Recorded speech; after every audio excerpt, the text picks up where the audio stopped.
Hi.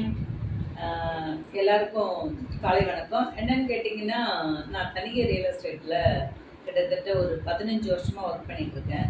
Senior executive டைரக்டராக இருக்கேன்.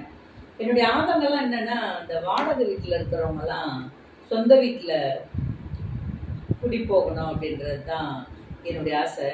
நீங்கள் நினச்சி பாருங்கள், வாடகை வீட்டில் இருக்கிறவங்க இந்த 10ஆம் தேதி ஆகிட்டா அவங்க படுற பாடு பாருங்க, அவ்வளோ பெரிய கஷ்டமாக இருக்கும் வாடகை தரணும்னு. அது மட்டும் இல்லாமல் அங்கே ஏதாவது சம்டைம்ஸ் அந்த கூட்டுறதுலையோ இல்லை வேறு ஏதாவது பிறகு அங்கே சண்டே ஏதோ ஒன்று வந்துருச்சு அப்படின்னா உடனே வந்துட்டு பார்த்திங்கன்னா அந்த பாத்திரத்தெல்லாம் எடுத்து ஒரு வண்டி பிடிச்சி அந்த வண்டியில் ஏற்றி கொண்டு போயிட்டு இன்னொரு வீடு இதை விட ஒரு பெட்டராக தேடி கொண்டு போய் சேர்க்கறது அவ்வளோ பெரிய கஷ்டமாக இருக்குங்க. இதுக்கு நான் சொல்கிற இது என்னென்னா, நம்மக்கிட்ட வாங்க ஸ்கொயர் ஃபீட்டு பார்த்திங்கன்னா ஒரு 2000 ரூபாயிலேருந்து ஒரு 3500 வரைக்கும் இருக்கிற எல்லாமே பார்த்திங்கன்னா சிஎம்பி அப்ரூவ்ட்லேயே கொடுக்குறோம்.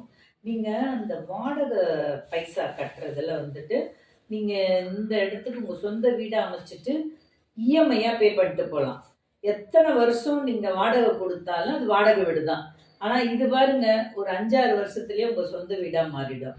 ஸோ இந்த வீடியோவை பார்த்த அடுத்த செகண்டே கீழே இருக்கிற நம்பருக்கு கால் பண்ணி உடனே வந்து இடம் வாங்குறதுக்கு முயற்சி பண்ணுங்கள்.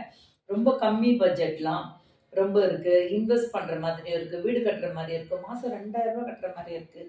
இதெல்லாம் இல்லைங்க, எனக்கு ஏதோ ஒரு ஜாப் கொடுங்க, பார்ட் டைம் ஜாபானா அதுவும் நான் கொடுக்குறோம்.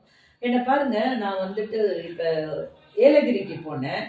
ஏலகிரிக்கு போகும்போது பார்த்திங்கன்னா பெஸ்ட்டு சேல்ஸ் இதுன்னு சொல்லிட்டு எனக்கு இந்த அவார்ட் கொடுத்தாங்க.